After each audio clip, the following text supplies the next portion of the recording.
A blessed morning to each and every one of us. So sa umaga pong ito, alam ko excited na po kayo sapagkat excited na rin po ko. Ito po yung time na kung saan kung maaari lang po sa loob ng 10 minutes ay sabihin kong lahat ng nais kong sabihin na nakalagay dito sa aklat ng pahayag o revelation. Pero syempre, mag-part 2 na lang tayo bukas o sa makalawa, whatever, no? Pero gusto ko pong sabihin po ito, magbabasa lang po tayo ngayon. We will only read and then ipapaliwanag ko po sa inyo kung ano yung nilalaman. Ano po? Para po mas direkta sa Biblia. Kung may mag-comment man, at least I can assure all of you na nasa Bible naman po ang mga sinasabi natin. Ano? Dahil mahalaga po na malaman natin ito sapagkat kaawa-awa at kahabag-habag po talaga yung mga maiiwan pagkatapos ng rapture. Believe me, napaka-kahabag-habag. Okay. Revelation chapter 14 muna po tayo. We start 14. Revelation chapter 14, magsisimula tayo sa 9 hanggang 13. Revelation 14, 9 to 13. Okay, tama po ba ako? Ayun. So, basahin lang po natin siya. Ang heading po nito dito sa Bible ko, Doom for Worshippers of the Beast. Wow! Ito yung kahihinatnan ng mga sumamba sa halimaw. Ito pala yun ne? Nasa Bible yan. Tingnan natin yan. Then, another angel, a third one, pangatlo, followed them, saying with a loud voice, pakinggan nyo to ha, if anyone worships the beast and his image and receives a mark on his forehead or on his hand, makinig po, dito po sa verse 10, he also will drink of the wine of the wrath of God. Kaya mo, natatandaan niyo doon sa mga nakaraang vlogs and videos natin, may mga sinabi po ako doon na kapag ka natatakan na kayo, selyado na kayo ni Satanas. Pag-aari na kayo ni Satanas. No turning back. Tayo may kanta tayo, yung yung no turning back, yung Christ is enough for me, di ba? Maganda yung lyrics no. No turning back, tama. Ganon din po, pag natatakan na kayo ng 666 at nagpatatak kayo ng 666, no turning back. Kasi ang liwanag po dito sa Bible, He also will drink of the wine of the wrath of God, which is mixed in full strength in the cup of his anger. And he will be tormented with his fire. And he will be tormented with fire and brimstone in the presence of the holy angels and in the presence of the Lamb. Napakahalaga ng presence si Jesus dito. Sa presence ng Panginoon, matutupok po sila. Ayun po yan. Tignan po ninyo ha. Uulitin ko. Ulitin ko po. If anyone worships the beast and his image and receives a mark on his forehead or on his hand, he also will drink of the wine of the wrath of God. He also will drink of the wine of the wrath of God, which is mixed in full strength, F-U-L-L. Kumbaga, buong pwersa, buong lakas. Buong lakas ang kanyang galit in the cup of his anger. And he will, sabi niya, and he will be tormented with fire. Yung buong galit ng Diyos nasa kanya na kung tinanggap mo ang mark. Sabi ko po, kaya po, kung sakaling naiwan kayo, please, at naparoon nyo man itong video ito, huwag kayong magpatatak. And he will be tormented with fire and brimstone. In the presence of the holy angels and in the presence of the Lamb. Jesus Christ po yung Lamb of God. Alam naman natin yan. Makinig po mabuti. Ito pong talatang 11. And the smoke of their torment goes up forever and ever.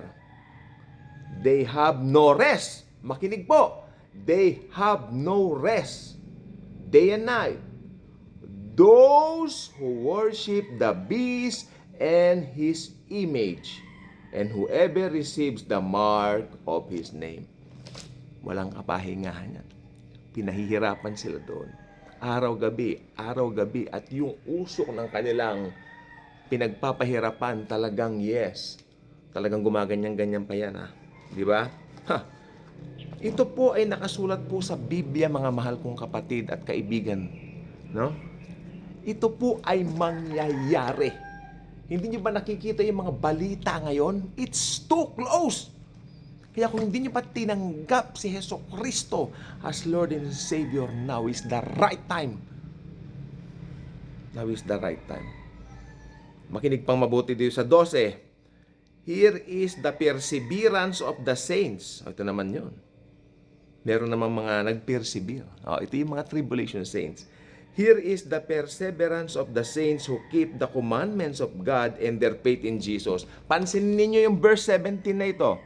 Sorry, 17 ba? Verse 12 pala, sorry. Natuduling na ako. Verse 12, ha?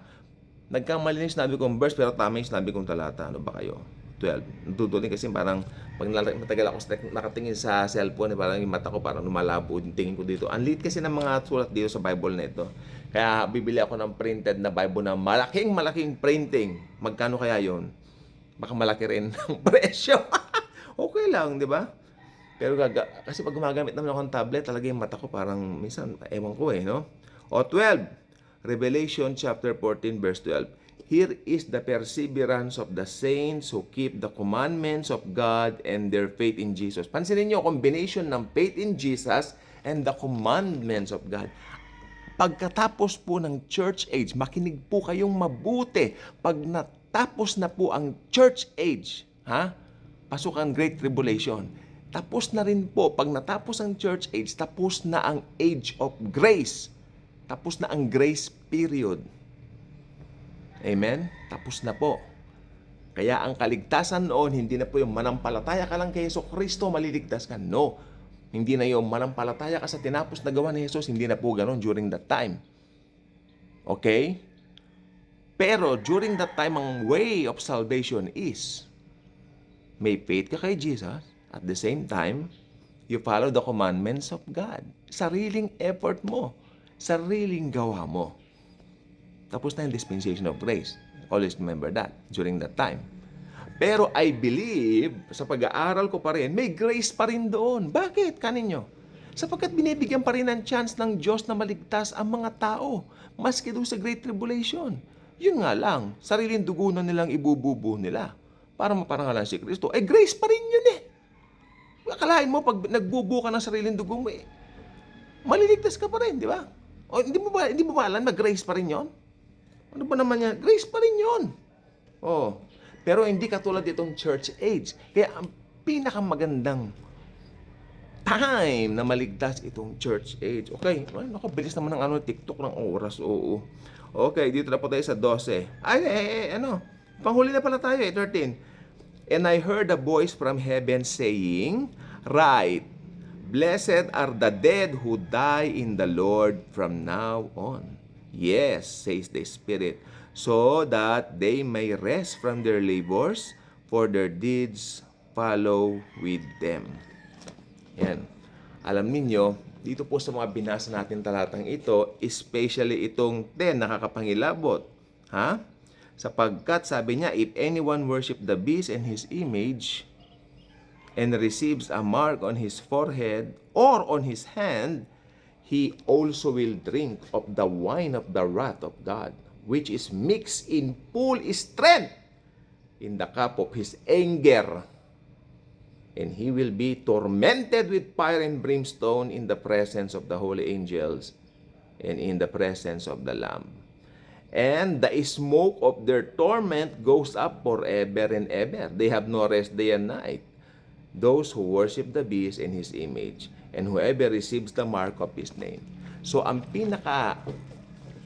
pinaka-purpose ng video natin ngayon is, kung sakaling naiwan kayo, do not in any means, do not in any ways receive the mark. Gutom na kayo. Yes, ganun talaga ang pakana ng dyablo. Pero do not take the mark. But, For the meantime, maging ka-good vibes ka. Share this video. Share Jesus. Hallelujah.